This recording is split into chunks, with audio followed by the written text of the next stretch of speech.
You are watching Beyond the News. Like, comment, and subscribe. Hey everyone, and welcome back for another deep dive with us. Always a pleasure to be back. I think we both agree that we've got a really fascinating one to dig into today. Oh, absolutely. Yeah. This is, the results are in for the 60th U.S. presidential election. Yep. And I know a lot of you out there listening wanted to kind of get a grip on what happened. Right. And wow, I don't even know where to begin. It's a lot to unpack. Yeah, so let me just throw this out there right off the bat. Donald Trump is projected to be the 47th president of the United States. Wow. Second non-consecutive term. You say it out loud and it's still just so... I know. It's wild. Yeah, it's unprecedented. This has only happened once before in U.S. history with Grover Cleveland back in the 1800s. Right back in the day. So, what does that tell us about the political climate today? What are your initial thoughts on that? Well, I think, it definitely speaks to a certain level of voter fatigue with the status quo. Mm-hmm. A desire for something familiar, even if that familiar thing is also controversial. Right, and even potentially comes with some baggage, right? Exactly. Yeah, there's a lot there. So, okay, so that's the big headline. Trump is back in the White House. Yeah. But what I think is also really interesting is how quickly this election was wrapped up. Oh, yeah, absolutely. Remember 2020? It was like nail-biting. Days. Days, right? We were glued to the TV screens, refreshing Twitter every 5 seconds. Totally. And this time around, we basically went to bed knowing who was going to win. Yeah, we did.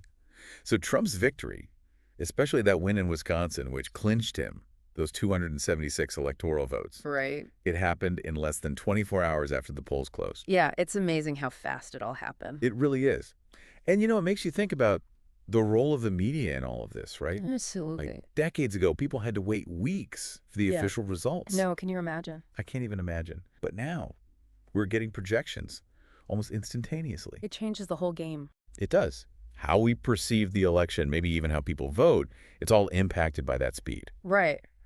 And I think that's a really important point to consider as we move forward. Absolutely. It's a whole new landscape. It is. And speaking of new landscapes, let's talk about another pretty significant factor in this election. Okay, yeah. Donald Trump is the first U.S. president-elect with felony convictions. Yeah, that's a big one. That is huge. Yeah. And unprecedented. How is that going to impact his presidency? Well, I think there are going to be a lot of questions Yeah. about how his administration handles legal challenges, Right. potential conflicts of interest, Yeah. That's uncharted territory. Totally. It's going to be fascinating to see how the different branches of government, right, Yeah, navigate this whole new reality. right. It's going to be a learning curve for sure. It is for everyone involved. Uh-oh. Okay, so we've talked about Trump's victory, but let's shift gears for a minute and talk about Vice President Kamala Harris. She seems to have underperformed in some key areas nationwide, Yeah, that's true. especially some of those swing states that Biden won back in 2020. I think her performance raises some really interesting questions about the political landscape right now. Voter turnout, how things have shifted. It's all in flux. It is. I'm actually really curious to see how this plays out in Jamaica. Oh, interesting. Yeah. Because of Harris's family ties there, they were watching this election super closely. Right. So I'm wondering what the response is going to be. Yeah, and I think that ties into a bigger question of how the international community as a whole responds to this election. Right. Especially with a president who has, this complex legal history. Exactly. Yeah.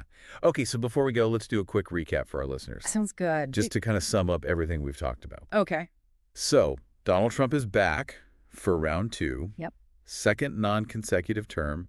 First president-elect with felony convictions. It's historic. Republicans holding on to the Senate. We're still waiting on those House results. Right. It's a lot. It really is. So where do we even go from here? Well, I think one thing's for sure, this is a new chapter for U.S. politics. Totally. And it's kind of unpredictable. Totally. The long-term effects of this, especially with all the unprecedented stuff we talked about, Yeah. they're still unfolding, It's Right. a moment of uncertainty, but it's also a chance to really think about how American democracy works I like that. and where we want it to go from here.